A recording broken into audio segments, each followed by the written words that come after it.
Olá, meus amores, como vocês estão? Então, a gente tá falando sobre o pronome relativo, né? Então, o que acontece? Eu não vou começar matéria nova, vou continuar esse assunto. Ah, mas tem mais alguma coisa para falar? Assim, sobre o que vocês não sabem, não, tá? Eu vou só dar uma ênfase em alguns pontos que eu achei necessário em relação à nossa aula anterior no Teams, para a gente poder ver se acaba com essas dúvidas, né? Porque fica, ai, caraca, eu acho que ainda não sei se é pronome relativo. Aí bota a preposição, não bota a preposição, não sei. Então vamos hoje tentar terminar com isso daí, tá bom? Lembrando, o que o pronome relativo faz? Ele retoma um termo anterior e traz a característica desse termo, não é isso? Então, retomou o termo anterior, gente, vocês podem até não saber o que é, mas vai ser pronome relativo, tá bom? Retomou o termo anterior, é pronome relativo. Você pode até não saber o que ele pode ser se não estiver retomando, é isso que eu quis dizer. Por exemplo, vou mostrar para vocês, eu posso ter frases em que o que não é pronome relativo, mas se ele for, você vai saber, porque ele vai estar retomando o termo anterior. E aí a gente viu o cujo, onde, quem. Deu para substituir por os quais, gente? Ou qual, a qual, as quais, né? As variações, é pronome relativo. Ou seja, retomou o termo anterior e pode ser substituído por o qual, é pronome relativo. Vamos lá. Coloquei um exemplo aqui para vocês. Ó, eu tenho uma caneta preta, a minha caneta é preta.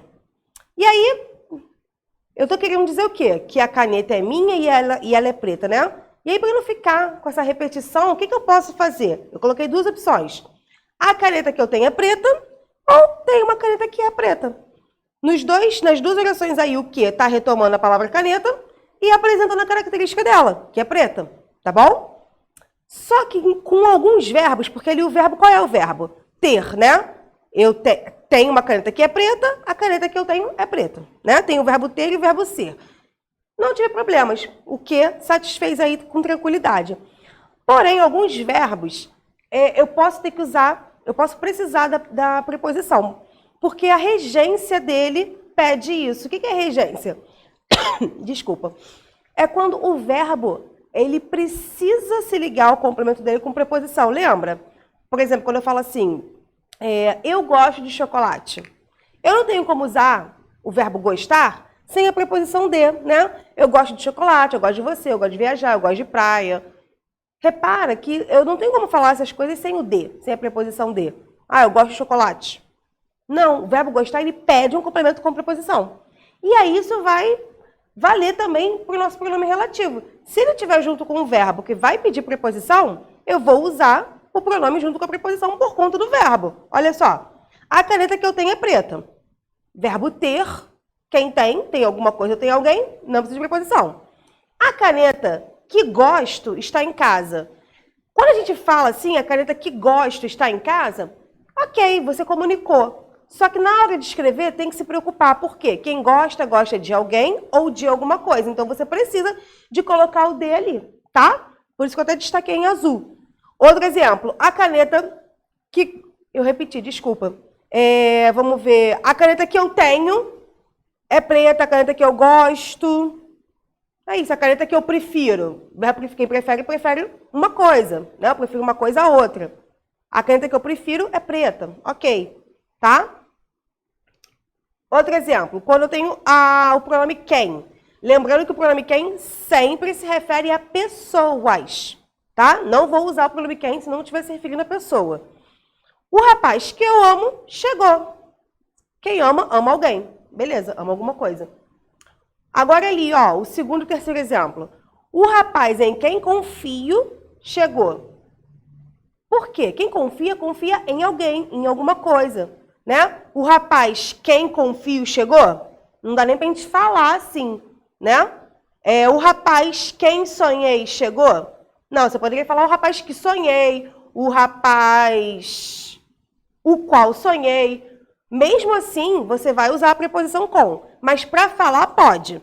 Só que para falar usando quem, também não vai dar para falar sem a preposição, tá? Com o que até pode falar, mas escrever não. Você vai falar lá, ó, o rapaz com que sonhei, o com o qual sonhei, tá? E ali, já que você escolheu usar o quem, o rapaz com quem sonhei, ok? Porque quem sonha, sonha com alguém, sonha com alguma coisa. Beleza? Deixa eu voltar aqui só para vocês verem, ó. Aqui, a caneta que eu tenho é preta. Se eu quiser substituir por qual? A caneta a qual tenho é preta. Se o plural, as canetas as quais tenho, são pretas. Ok? Se fosse o plural ali, onde tem a preposição, ó. As canetas das quais gosto são pretas. Tudo bem, gente? Tranquilo, né? Então tá. Só para não esquecer de falar da variação com vocês. Sobre, aí falei do quem. Lembrando, confiar e sonhar são verbos que pedem preposição. Então, por isso que eu coloquei ele destacado em azul para vocês. Agora o onde e o aonde, que sempre vão retomar a ideia de lugar. Olha lá. A cidade onde nasci é Rio de Janeiro. É Florianópolis? É Paris? Qualquer cidade. Onde nasci. Também posso substituir por na qual ou em que, sem problema nenhum. Coloquei um xizinho vermelho ali, ó. O onde não pode ser usado. Por quê? Porque não está se referindo ao lugar. Na minha infância, onde conheci Camila, enfim, brincávamos muito. Na minha infância é um adjunto adverbial de tempo. Está se referindo ao tempo no qual eu conheci Camila. Né? Então, eu não posso usar o onde ali. Ele não está se referindo ao lugar, está se referindo a tempo. Tá? Então, repara, o verbo ali também, ó, conhecer. Quem conhece, conhece alguém. Para verificar se eu vou usar ou não a preposição, eu preciso identificar primeiro se ele é pronome relativo, esse que, e se o verbo vai pedir a preposição ou não. Tá bom? O aonde. Lembra que eu falei que alguns verbos pedem preposição? Acabei de falar da preposição. Então, o aonde é um caso desse. Ele só vai ser usado para lugar também, só que com verbos que pedem a preposição a. Por exemplo, ó, a cidade aonde irei amanhã é o Rio de Janeiro. A cidade onde irei amanhã é maravilhosa. Ok. Aonde irei, porque quem vai a algum lugar. Tudo bem? Beleza, então. Então, ficou entendida essa questão do que, né? De vocês sempre concordar, verificarem se o verbo pede preposição ou não, pode substituir por o qual. O quem aqui, a mesma coisa.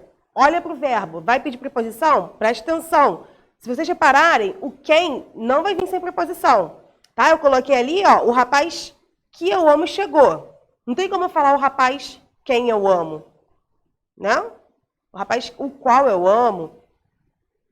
O rapaz a quem amo pode, mas repara que se eu usar o quem junto com amar, eu vou usar a preposição. Por quê? Não é por causa do verbo amar, e sim porque o quem sempre vai vir acompanhado de preposição. Tá bom? Porque ele se refere a pessoas. Agora, eu coloquei aqui para vocês só um resumo para a gente não esquecer, né? Que o que retoma pessoas ou coisas, o quem sempre para pessoas, o qual pessoas ou coisas, o onde sempre lugar, e o cujo dá a ideia de posse e concorda em número e gênero com o termo seguinte, lembra? Aqui, eu coloquei até um exemplo, ó. Foram cortadas as árvores cujos troncos estavam podres. Repara, o cujo está falando do quê? Dos troncos das árvores. Lembra que ele é a única exceção? Porque concorda, o tronco é de quem? Da árvore. Então, eu estou dizendo que quais foram cortados? Aqueles que estavam podres. Né? Então, foram cortadas as árvores. Foram cortadas as árvores, não foram só os troncos. As árvores, quais árvores? As que estavam com o tronco podre. Tá? Então, aquelas que estavam com o tronco prejudicado, comprometido, foram cortadas. Beleza? O pronome se refere à árvore, porém concorda com o troncos. Tá bom? Por isso que está cujos e não cujas. Porque é tronco da árvore. Tá? E aqui, para a gente diferenciar, uma dica rapidinha que eu vou dar para vocês. Eu falei que o pronome relativo sempre retoma um termo anterior. Então, já dá para você identificar aí. Mas eu sei que vocês ficam naquela coisa, ai, será que é? Será que tem pegadinha? Ó, se você puder substituir o que vem depois do que por isso, ele não vai ser pronome relativo. Ó, sinto medo de que me abandones. O medo de que falei ainda existe. Então, eu tenho aqui, eu usei a palavra medo nos dois propositalmente. E vamos lá. Sinto medo. Eu sinto medo disso. Né? Eu tenho a preposição ali porque tem medo de alguma coisa, de alguém. Né? A palavra medo também pede uma preposição. Sinto medo disso. Não ficou? Não deu para substituir? Então não é pronome relativo. Olha embaixo. O medo disso, falei, ainda existe. Ficou bom? Não ficou, né? Então é porque não é condição integrante, é pronome relativo. Tanto que o que se refere o quê? A medo. Beleza? Não se esqueçam. Ó, outro exemplo. A caneta que tenho é azul. A caneta que tenho é azul.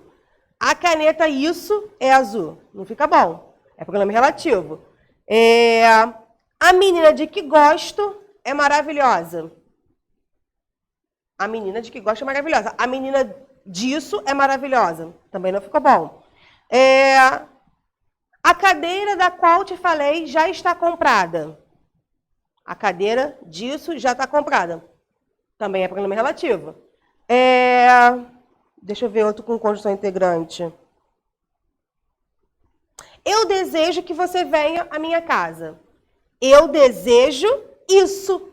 Funcionou. Então não é pronome relativo, é conjunção integrante. É só isso. Tá? Isso. Deu para substituir por isso? É conjunção integrante. Retomou o termo anterior, não ficou bom com isso? É pronome relativo. Pode substituir por o qual? É pronome relativo. Tá bom? Galera, então é isso. Eu espero que vocês deixem para lá esse medo, né? De conferir se o pronome é ou não relativo. E a gente vai começar a estudar mais a fundo essa questão. Tá bom? Um beijo e até a nossa aula.